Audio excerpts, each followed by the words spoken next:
آئیے ہم اپنے معزز مہمانوں سے بھی ان خبروں پہ اگر آپ کوئی تبصرہ کرنا چاہیں کریں، ادروائز لوبریکنٹ بزنس پہ ہم آ جاتے ہیں جو آپ کا. میرے خیال سے ہم لوگ تو پروفیشنل لوگ ہیں جی جی، اور بہتر یہ ہے کہ ہم اپنی انڈسٹری کے بارے میں کچھ گفتگو کریں. آپ نے ماشاءاللہ بڑی اوپننگ جو ہے بڑی سیر حاصل کی ہے، تو اس میں مزید چیزوں کا اضافہ کرنے کی تو مجھے کوئی گنجائش لگتی نہیں ہے. ایک تو آپ ذرا ہمیں سمجھائیں کہ یہ ٹوٹل بزنس کتنا ہے، پوری ڈیمانڈ کتنی ہے، اس میں سپلائی لوکل کتنی ہے، ایکسٹرنل کتنی ہے، اسمگلنگ کا کتنا پورشن ہے، who are the main players of this. اس سے پہلے میرا خیال ہے کہ تھوڑا سا لوبریکنٹس کے بارے میں تو بتا دیں. چلے یہ بتا دیں کئی لوگوں نے مجھ سے پوچھا ہمارے ریسرچ کے ایریا میں بھی کہ بھائی دیکھیں what do you mean by this. جی، پیٹرولیم دنیا کا اس وقت سب سے مضبوط ترین سیکٹر ہے. اسی کے اوپر جنگ ہو رہی ہے. امریکہ جو ہے ڈرون حملے خامخواہی تو نہیں کر رہا افغانستان میں کیا لینا ہے کیا نہیں لے. یہ سارا جھگڑا جو جنگیں ہو رہی ہیں وہ پیٹرولیم پہ ہوں گی یا پانی پہ ہوں گی، آنے والے دن میں پانی پہ ہوں گی. تو پیٹرولیم کا بہت بڑا سیکٹر ہے. جو سب سے پہلے ڈسکوری جو 27 اگست 1859 میں پیٹرولیم ڈسکور ہوا تھا امریکہ میں، ڈرلنگ ہوئی، اور اب سے لے کے 1859 27 اگست 1859 سے سٹوری شروع ہوئی اور اب یہاں تک پہنچ رہی ہے. اور پیٹرولیم جو ہے اب کس چیز میں نہیں ہے کہ آپ جو چیزیں پلاسٹک کے سارے سب جو جس چیز کو بھی پکڑیں، گاڑی لیں یہ لیں، لیکن اس پیٹرولیم کے اندر یہ لوبریکنٹ ایک بہت چھوٹا سا سیکٹر ہے لیکن بہت امپورٹنٹ ہے، کیونکہ بغیر لوبریکنٹ کے جہاں بھی موشن ہوگی وہ رگڑ پیدا ہوگی. اس رگڑ طور سے جب لوبریکنٹ کی بات کرتے تو گاڑی کے آئل کی یا موٹر سائیکل کے آئل کی سمجھتے ہیں، جہاں بھی مشین تو بہت قسم کی ہوتی ہے. کیونکہ ایکچولی جو ہے لوبریکنٹ وہاں استعمال ہوتا ہے جہاں دو میٹالک سرفیسز کے ملاپ ہوں گے اور وہاں رگڑ پیدا ہوگی، فرکشن پیدا ہوگی، اس کو ریڈیوس کرنے کے لیے. لیکن یہ ایک کام نہیں ہے، یہ بہت سارے لوبریکنٹ کام کرتا ہے، کوئی 8-9 پرفارمنس کرتا ہے. تو یہ تھوڑی سی لوبریکنٹس کے بارے میں میں نے کہا کہ آپ کو بتا دوں کہ کس طرح سے پیٹرولیم. تو یہ ساری کہانی کوئی 160 سال کی ہے کہ پیٹرولیم آیا، ورنہ پہلے دنیا میں اس کا مسئلہ نہیں تھا. لیکن اس وقت سب سے بڑا مسئلہ ہے. اسی کے حصول کے لیے، اسی کے لیے سارے عراق وار از اے ویری گڈ ایگزامپل. اب میں آپ تو سعودی عربیہ میں تھے اس وقت جب شروع ہوا ہے.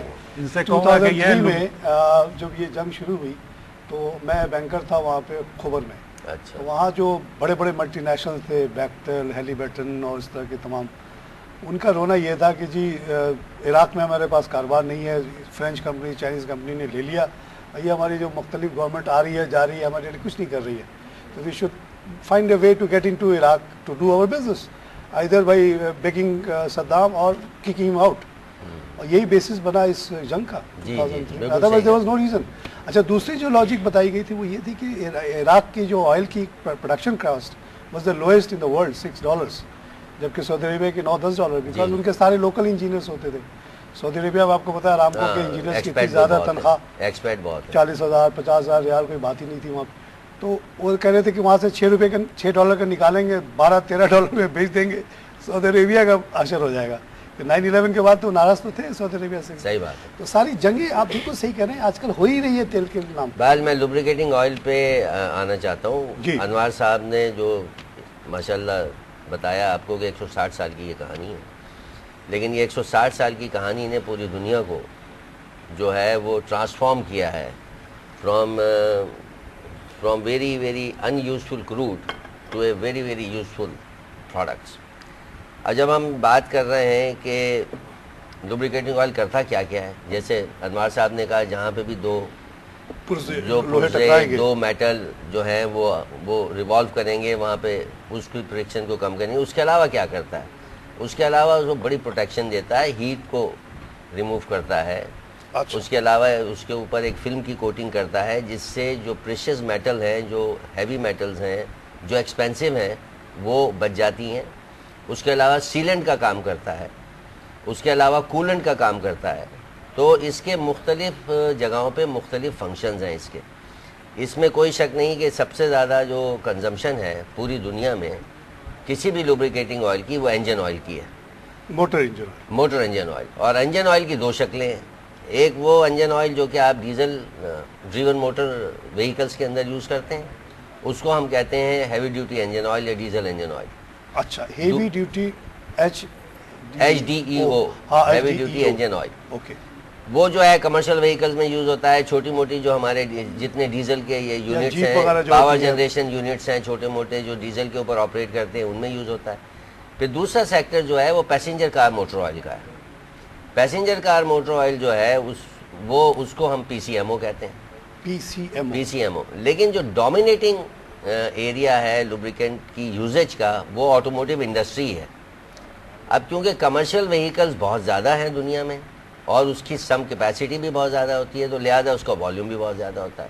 آپ یوں سمجھیں کہ 1:5 کا ریشو ہے between passenger car motor oil versus the diesel engine motor oil. So in any given country the dominating lubricant which is used is basically the engine oils. اب مسئلہ یہ ہے کہ ہماری کیا مارکیٹ ہے. یہاں پہ کوئی اس قسم کی کوئی ادارہ نہیں ہے جو اسٹیٹسٹک کو جمع کرتا ہو یا ویریفائی کرتا ہو.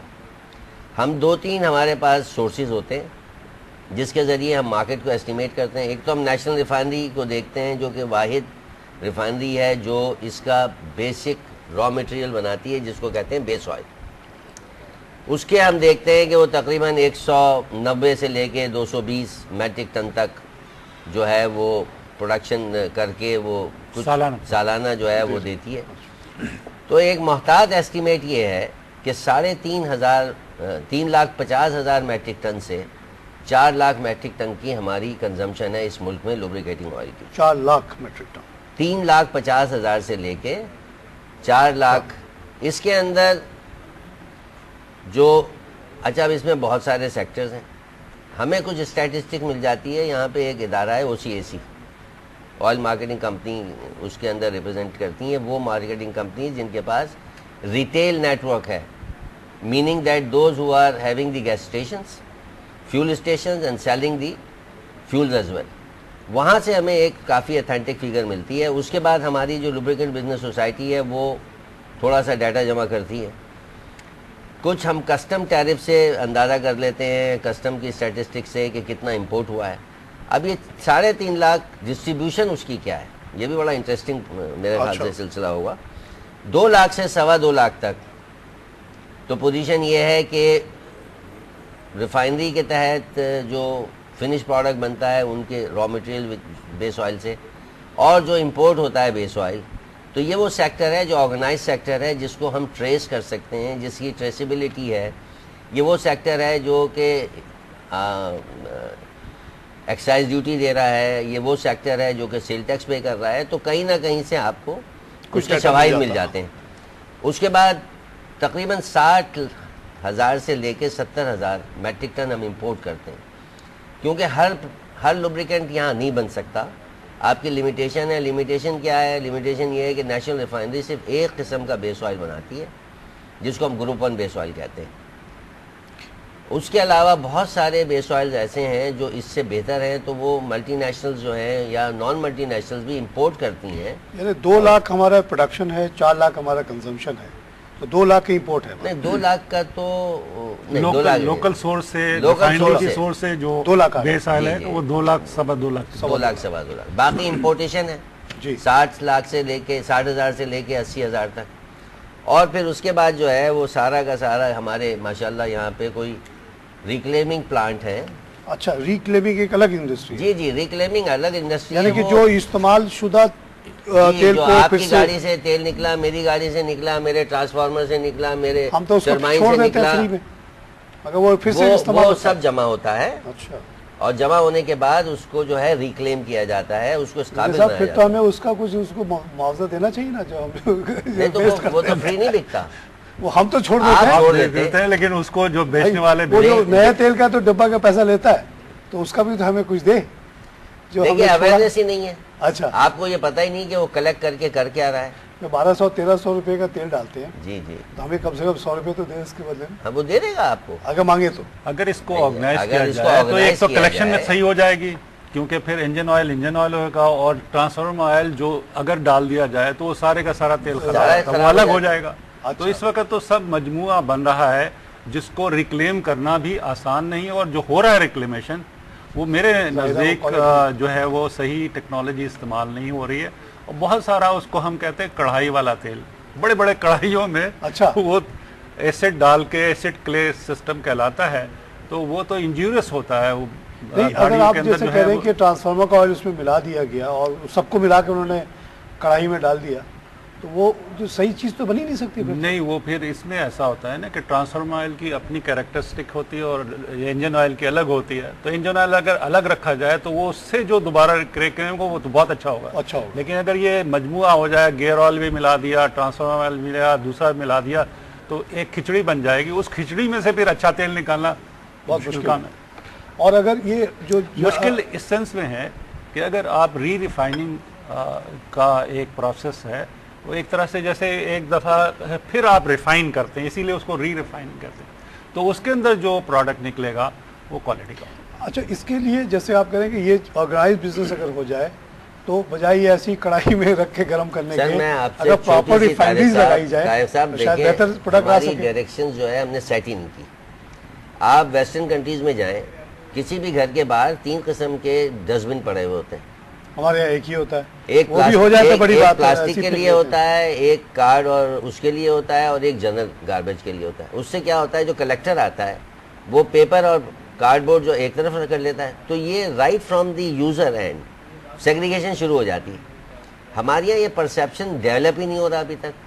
یہ انوار صاحب نے بالکل صحیح کہا کہ دونوں کی نیچر ہی ڈفرینٹ ہے. ایک پیرافینک ہے، عام آدمی کو تو یہی لگتا ہے. آپ انجینئر، آپ کو پتا ہے، ایک جو بیچارہ میکینک اس کو کیا پتا. بالکل صحیح. اس کو تو سب چیز تیل ہی لگتا ہے، اور گندا ہونے کے بعد سب رنگ کالا ہو جاتا ہے، سب ایک ہی لگ رہا ہوتا ہے. میکینک کے ساتھ بڑا مسئلہ ہے ہمارے معاشرے میں. جس شخص کو اسکول نہیں جانا ہوتا یا اسکول میں اس کے رزلٹ اچھے نہیں آتے، تو ماں باپ یہ کہتے ہیں یار اس کو موٹر میکینک بنا دو. اور وہ 2 4 5 سال بعد اپنے آپ کو انجن کا بھی ایکسپرٹ سمجھ رہا ہوتا ہے اور لوبریکینٹ کا بھی ایکسپرٹ سمجھ رہا ہوتا ہے. جبکہ سچویشن یہ ہے کہ اتنا عرصہ انوار صاحب نے اور میں نے اس انڈسٹری میں گزارا، ہم آج تک اپنے آپ کو یہ نہیں کہتے کہ جناب کیونکہ روز نئی نئی ایجاد ہو رہی ہے، نئی نئی کلاسیفیکیشن آ رہی ہیں لوبریکیٹنگ آئل میں. So we have to update our self. جی، اسی پہ ایک سوال میں ذاتی ایسا پوچھنا چاہتا ہوں. جب میں سعودی عربیہ میں تھا تو مجھے بتایا گیا تھا کہ کوئی ایسی لوبریکینٹ آئل بنی ہے کہ اس کو اگر آپ ڈال لیں تو 100,000 کلومیٹر تک آپ کو مزید آئل ڈالنے کی ضرورت نہیں پڑے گی. Is it true? آپ نے 1 لاکھ صحیح کہہ رہے ہیں. اس قسم کے لوبریکینٹ ہیں، دے آر ویری ایکسپینسو. اور دوسری بات ہے پھر اس کے لیے ایک اور بھی بات ہوتی ہے کہ انوائرمنٹ بھی صحیح ہونا چاہیے. اچھا، آپ کا یہاں انوائرمنٹ اتنا ڈسٹی ہے، نہیں ہو سکتا. آپ انجن جو ہے ایئر سک کرے گا تبھی تو چلے گی نا انجن، تو اس کے اندر ساری پولوشن آتی ہے. چلے گا لیکن 1 لاکھ نہیں چلے گا، 50,000 چل جائے گا. ذرا سے یہاں پہ بریک لیں گے. ضرور بریک لیجیے. ناظرین، ہم لیں گے یہاں سے چھوٹا سا بریک کے بعد پھر حاضر ہوتے ہیں.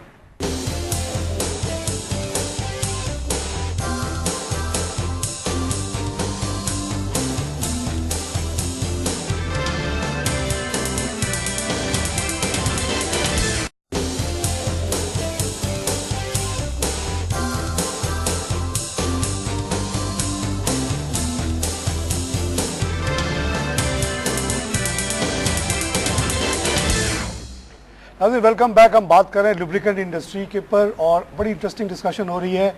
جنرل انفارمیشن جو ہمیں ملی ہے ابھی تک وہ بہت انٹرسٹنگ ہے، عام لوگوں کے لیے بھی بڑا انٹرسٹنگ ہے. خاص طور سے ابھی ہم بات کر رہے تھے کہ یہ جو ہم تیل نکال کے پھینک دیتے ہیں اس کو کس طرح سے ریکلیم کیا جاتا ہے، اور انجینئر صاحب بہت تفصیل سے سمجھا رہے تھے کہ اس میں کیا پرابلمس ہیں، کس طرح سے یہ غلط طریقے سے بن رہا ہے. دیکھیں، ہمارے ہاں ریکلیمیشن جو ہے وہ شروع میں اس کو ہم کہتے تھے کڑھائی والا تیل. بڑی بڑی کڑھائی ہوتا ہے. بہت بڑی کڑھائی. اچھا، ایک دودھ کی کڑھائی ہوتی ہے نا، اس سے بہت بڑی کڑھائی ہوتی ہے، اور اس کو کہتے ہی وہ کڑھائی کا تیل. تو اس کے اندر وہ تیل ڈالتے ہیں، ایسڈ ڈالتے ہیں، اور پھر اس کو فرفیورل ارتھ ہوتی ہے جس میں سے اس کا جو ہے وہ بدبو کو تھوڑا کم کر دیتی ہے. لیکن جو ایسڈ ہے وہ رہ جاتا ہے. اور وہ ایسڈ جو ہے جب انجن میں جائے گا تو آپ جانتے ہیں ایسڈ کیا کرتا ہے، آکسیڈیشن پروسیس کو کر دے گا، کروجن بھی بہت بڑھا دے گا. تو یہ ریکلیمیشن پھر کیا ہوگا کہ گورنمنٹ نے 1985 میں ایک پالیسی بنائی، لیکن دی پالیسی واز رانگ. یہ کسی کمپنی کو اس وقت رضوی صاحب بھی کارڈیکس میں تھے، اور ہمارا بھی کالٹیکس کے ساتھ کچھ بزنس تھا. تو وہ کالٹیکس نے پرپوزل دی تھی کہ 50,000 ٹن کا ایک بہت سوفسٹیکیٹڈ لگا ہے, لیکن انہوں نے کہا نہیں جناب, انہوں نے اس کو ڈسٹریبیوٹ کر دیا کوئی 10 لوگوں میں. نیچرلی وہ جو کام کر رہے تھے اس نے کڑھائی کو تھوڑا سا ایلیویٹ کر دیا, تھوڑا سا اور ٹھیک کر دیا. اب ایکچولی جو ہے اس کے اندر جو پروسیسز ہونے چاہیں وہ ابھی تک پلانٹس نے نہیں لگائے.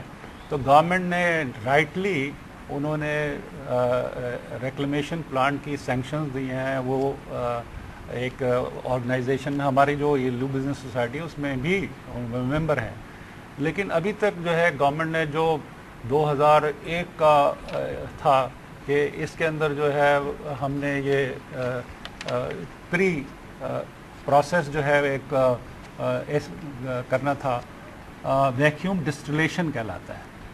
یعنی اس کی وجہ سے وہ پروسیس میں جو آگے جو پروڈکٹ جائے گا وہ زیادہ بہتر ہو. یہ دسمبر 2001 میں لگ جانا تھا.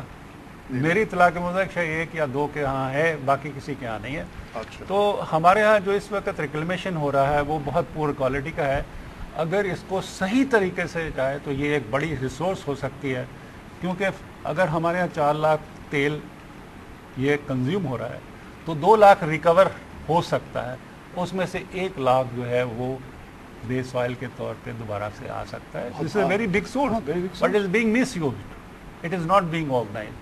اب ہم لوگ نے بہت کوشش کی کہ اس کو صحیح لائن پہ لائیں, آرٹیکلز بھی لکھے, ڈان میں بھی چھپا, لیکن ابھی تک صحیح راستہ بہت ساری چیزوں کا متعین نہیں ہو, اس میں ایک یہ جو اسمگلنگ کا مسئلہ ہے, خاص طور سے کہتے ہیں بلوچستان سے, اور جو خاص طور سے افغان ٹرانزٹ ٹریڈ کو بھی یوز کیا جاتا ہے اس کے لیے, جا کے واپس آ جاتا ہے مال, وہ کتنا بڑا مسئلہ ہے آپ لوگوں کے؟ سر یہ بہت بڑا مسئلہ ہے. دیکھیے ہمارا جو ایران کا جو بارڈر ہے وہ کافی ہمیں لگتا ہے کہ پورس ہے. پورس ان اے سینس کہ آپ اگر اس ایریے کے قریب جائیں جو نے تو آپ کو وہاں لوبریکیٹنگ آئل طرح طرح کے آپ کو وہاں سے ہائی وے مل جائیں گے. اس کے علاوہ سو مچ سو کہ ڈیزل اور پیٹرول تک آپ کو اس ایریے میں دستیاب ہے. جس کا مطلب یہ ہے کہ اسمگلنگ جو ہے وہ ایک باقاعدہ آرگنائز قسم کی ٹریڈ بن گئی ہے. اب رہی افغان ٹرانزٹ, بلوچستان گورنمنٹ تو کہتی ہے کہ جی ہم یہ بندی نہیں کر سکتے. اب دیکھیں اب بلوچستان گورنمنٹ نہیں بن سکتی یا فیڈرل گورنمنٹ نہیں کر سکتی, اس معاملے میں. لیکن لوبریکیٹنگ آئل کا جہاں تک بات ہے وہ آپ کو وہ صرف افغان کوئٹہ کی تک محدود نہیں ہے. یہ پھر ڈسٹریبیوٹ ہوتا ہے, کراچی میں بھی آپ کو مل جائے گا, ملتان میں بھی مل جائے گا, لاہور میں بھی مل جائے گا, پشاور میں بھی مل جائے گا. اچھا یہ جو ٹرانزٹ والی آپ بات کر رہے ہیں اس میں بالکل کوئی شک نہیں ہے. جو میرے خیال سے there is a big gap in reinforcing اور انفورسنگ دی کنٹرولز. اگر وہ اپنی جگہ جو متعین ہوئے ہیں اگر وہ انفورس ہو جائیں تو میرے خیال سے یہ افغان ٹرانزٹ کے ذریعے جو مال مختلف قسم کا پاکستان میں آتا ہے, اور خاص طور سے لوبریکیٹنگ آئل کی ہم بات کر رہے ہیں, وہ نہیں آئے گا. تیسری ایک اور بات ہے جو یہ ہے کہ لوگ مختلف ناموں سے تیل کو امپورٹ کر لیتے ہیں. سو مچ سو کہ یعنی یوز آئل کے نام پہ امپورٹ کر لیا, یوزڈ آئل وہی جو ہم لوگ چھوڑتے ہیں گاڑی میں. ہاں آپ نے کہا کہ وہ انپٹ لیں گے وہ اپنے ریکلیمیشن پلان کے لیے انپٹ لیں گے. دوسرا ہی ہوتا ہے تیل, وہ اوریجنل صاف ستھرا تیل ہوتا ہے. ہاں ہاں وہ ایک طرح کی وہ بھی مطلب آرگنائز اسمگلنگ ہے, مس ڈکلیریشن کے تحت ہو رہی ہیں چیزیں. اب پرابلم یہ ہے کہ کیا ہمارے کسٹمز پہ جو لوگ ہیں جو اس قسم کی چیزیں ان کے پاس اس قسم کی لیبارٹریز ہیں یا نہیں ہیں. لوبریکیٹنگ بزنس سوسائٹی نے تو مارچ میں ہم نے ایک بڑا واسٹ پروپوزل دیا اوگرا کو. بیسیکلی یہ جتنے بھی پلانٹ ہیں اوگرا کے بننے کے بعد یہ اس کے لائسنسی ہیں. تو ہم نے اوگرا کو یہ کہا کہ بھائی آپ کے پاس اتنی بڑی اتھارٹی ہے through the government, then there are so many things you can do to reduce this smuggling, to reduce this spurious filling, to reduce all that. یہ میرے پاس بلکہ ہے اتنا بڑا خط بھی ہے. اس میں ہم نے کہا ہمارے ہیڈنگ بھی یہ تھی illegal refining and sale of substandard lubricants. اس میں لوبریکنٹ بزنس سوسائٹی میں انوار صاحب اس کے بہت ہی فعال ممبر ہیں, اور ہم سب لوگوں نے ایک جوائنٹلی ہم نے ایک پروپوزل دیا کہ بھائی آپ فنکشنل مانیٹرنگ سیلز بنائیں. آپ جو لائسنس آپ نے دیے ہیں وہ دیے ہیں کلے پروسیس کو پورا حد تک, جس میں ویکیوم ڈسٹلیشن بھی شامل ہے. اگر آپ نے ایک ٹائم بھی دیا ان سب کو آج کم سے کم کوئی انسپیکشن باڈی ایسی ہونی چاہیے تھی جو جا کے دیکھ تو لیتی کہ یہ جو کڑھائی والا تیل جس کو انوار صاحب کہہ رہے ہیں وہ واقعی میں صحیح ریفائن ہو کے آ بھی رہا یا نہیں آ رہا. نتیجہ کیا ہے کہ اب جب را مٹیریل ہی آپ بہت خراب یوز کریں گے جس میں ایسڈ ہوگا, جس میں انسالبل مٹیریلز ہوں گے, جس میں ویئر میٹلز ہوں گے, جس کے اندر پانی ہوگا, جس کے اندر مڈ ہوگی, جس کے اندر ڈسٹ ہوگی, جب اس قسم کا ہی raw material to begin with آئے گا تو جو مرضی آپ تیل بنا لیں it is not going to give you. پھر ان کو یہ اندازہ نہیں ہے کہ امریکن پیٹرولیم انسٹیٹیوٹ کی جو کوالیفیکیشن ہے کمرشل وہیکل ڈیزل وہیکلس کے لیے وہ کیا ہے. ہم نے تو اتنا کیا. کو بنے ہوئے کتنے دن ہو گئے؟ 10 سال ہو گئے میرے خیال سے. ہاں اوگرا تو جب سے یہ ساری اتھارٹیز بنی تھی ساتھ ہی ساتھ اوگرا بن گئی تھی. ویسے پہلے منسٹری آف پیٹرولیم وہ شروع میں یہی کہتے رہے کہ جی ابھی آرگومنٹ ان کا یہ ہوتا ہے ابھی ہم بنے ہیں, ابھی ہم آرگنائز. نہیں ایسی بات نہیں, کیونکہ انہوں نے منسٹری آف پیٹرولیم سے یہ فنکشنز اپنے پاس لی. اور یہ جو میں بتا رہا ہوں 2001 کا یہ منسٹری آف پیٹرولیم کا نوٹیفیکیشن ہے, یہ اوگرا کا نہیں ہے. اچھا, تو یعنی اوگرا تو نے اون کرنا تھا اور کرنا تھا. OGRA is trying to do their best, لیکن پرابلم یہ ہے کہ ہم لوگ جو ہیں یہ business lubricant business society of Pakistan جو ہے اس کو میں نے جو اس میں شروع میں شامل ہوا تھا تو ہم چاہتے تھے کہ اس کو ایک ٹیکنیکل سوسائٹی جیسے سوسائٹی آف آٹوموٹیو انجینئرز ہے اس پیٹرن پہ لانا چاہ رہے تھے. کام ہو رہا ہے. آپ کو صرف اتنی سی تھوڑی سی اطلاع دوں کہ انجن آئل جو ابھی ہم نے کہا کہ اس کا 82% آپ کی ریسرچ کے مطابق جو ہے آٹوموٹیو انجن آئل بکتا ہے, تو اس کی ایک پاکستان سٹینڈرڈ تھا 1980 میں وہ ہوا تھا. اس کے بعد پھر بھول گئے, ہم سٹینڈرڈ والے بھول گئے. پھر 2005 میں ہم نے اس کو شروع کیا جب ہماری یہ بنی, اور الحمدللہ now there is PS 343 of 2007. یہ ہماری لوب بزنس سوسائٹی نے اس کو کیا. اب ہم گیئر آئل کے اوپر جو ہے کر رہے ہیں کہ اسٹینڈرڈائزیشن کر رہے ہیں. تو ملک کے اندر یہ لوب بزنس سوسائٹی جو ہے اس چھوٹے سے سیکٹر کو جو بہت امپورٹنٹ ہے, وائٹل, کیونکہ اس کے اوپر آپ کی انوائرمنٹ کا بھی تعلق ہے, اس کے اوپر آپ کی جو مشینری کی امپورٹ کا تعلق ہے, بہت بڑا. یعنی ایک ایسٹیمیٹڈ ہے کہ ان اقدامات نہ ہونے کی وجہ سے تقریباً 5 بلین روپیز کا لاس ہو رہا ہے ملک. 5 بلین. اس کی وجہ سے جو گاڑی خراب ہو جاتی ہے, انجن خراب ہو جاتی ہے. ہم اقدامات نہیں کر رہے ہیں ریکلیم. نہیں, یہ تو انوار صاحب بتا رہے ہیں گورنمنٹ ایکسچیکر کو نقصان ہو رہا ہے فیڈرل ایکسائز ڈیوٹی نہ ملنے کی شکل میں, سیل ٹیکس نہ ملنے کی شکل میں. جو آپ کا میرا نقصان ہو رہا ہے ایز اے اینڈ یوزر ان اور انجن, وہ اس کے علاوہ ہے, وہ اس وقت گنتی میں نہیں ہے. اب یہ ہم نے پاکستان اسٹینڈرڈ انسٹیٹیوشن سے, انوار صاحب صحیح کہہ رہے ہیں, ہم نے ایک کہا کہ ڈیزل انجن آئل کم سے کم امریکن پیٹرولیم انسٹیٹیوٹ کی CD کلاس سے نیچے نہیں بننا چاہیے, کیونکہ وہ ڈیٹریمنٹل ہے باقی کلاسز. یہ وہ کلاس ہے جو آبسلیٹ ہو چکی ہیں, اس سے نیچے والی کلاسیں یہ بھی تقریباً آبسلیٹ ہی ہے. اسی طرح پیسنجر کار موٹر آئل کے لیے ایک ہم نے کیٹیگری بنائی, API کلاسیفیکیشن SF سے نیچے نہیں ہونا چاہیے. یہ اسٹینڈرڈ موجود ہے, بٹ لیکن کوئی باڈی ایسی نہیں ہے جو اس کو انشور کر رہی ہو. کسٹم والے اس کو انشور نہیں کر رہے کہ کیا یہ لوبریکیٹنگ آئل اس کوالٹی لیول پہ آ رہا ہے کہ نہیں آ رہا. سرٹیفکیٹ آف اوریجن جو ہے وہ نہیں ڈکٹیٹ کرتے. اوگرا والے کس بات کی تنخواہ لیتے ہیں؟ سر اوگرا والوں کو تو ہم فیس بھی دیتے ہیں. یہ ہمارے 64 ممبر جو ہیں پلانٹ ہیں وی پے ایوری ایئر. تو میں نے ان کو اوگرا کو یہ کہا as a chairman of lubricant business society کہ بھائی we are ready to help you. آپ مختلف بڑے شہروں کے اندر مانیٹرنگ سیل بنا دیں. یہ سڑک پہ جائیں تو ہر آدمی جو ہے وہ کھلا ہوا تیل بیچ رہا ہے, بھائی یہ کیا ہے. دوسرا یہ ہے یہ اچھا ڈبہ تھا کسی ملٹی نیشنل کمپنی کا یا کسی لوکل کمپنی کا جو بکتا تھا, اس کا خالی ڈبے کے اندر جو ہے وہ دوسرا تیل. پھر ہم نے یہ بھی کہا کہ بھائی جو ریکلیم آئل والے اگر تیل بیچ رہے ہیں تو اپنے ڈبے پہ کم سے کم اینڈ یوزر کی پروٹیکشن کے لیے تو یہ لکھ دیں کہ دی کنٹینٹس آر ریکلیمڈ, یا یہ لکھ دیں کہ 5% ہے. نہیں دیکھیں, اس کے اندر اینڈ یوزر کو فائدہ ملنا چاہیے یوں کہ اس کے اوپر آر جو ہوتا ہے نا سرکل کے اندر ہر جگہ ریسائیکل کا ہوتا ہے, کہیں ٹرائنگل ہوتی ہے ایرو کے ساتھ. میں رجسٹرڈ وہ لوگو یہ بھی ایک نوٹیفیکیشن ہے. یہ نوٹیفیکیشن نیور امپلیمنٹ. میں تو اس کو ٹریڈ مارک سمجھتا تھا. یہ ٹرائنگل ہوتا ہے. یہ بڑی ٹیکنیکل باتیں ہو رہی ہے. عام یوزر میرے جیسے اور جو بچے لوگ سن رہے ہیں, یہ بتائیے کہ موٹر سائیکل کا آئل ہو یا گاڑی کا آئل ہو, ایک نارمل کراچی اور پاکستان کے انوائرمنٹ میں کتنے دنوں کے بعد, کتنے کلومیٹر کے بعد ہمیں بدلنا چاہیے؟ کیونکہ وہ تو ہمیں کہتا ہے کہ ہر دن آ جایا کرو, 2 مہینے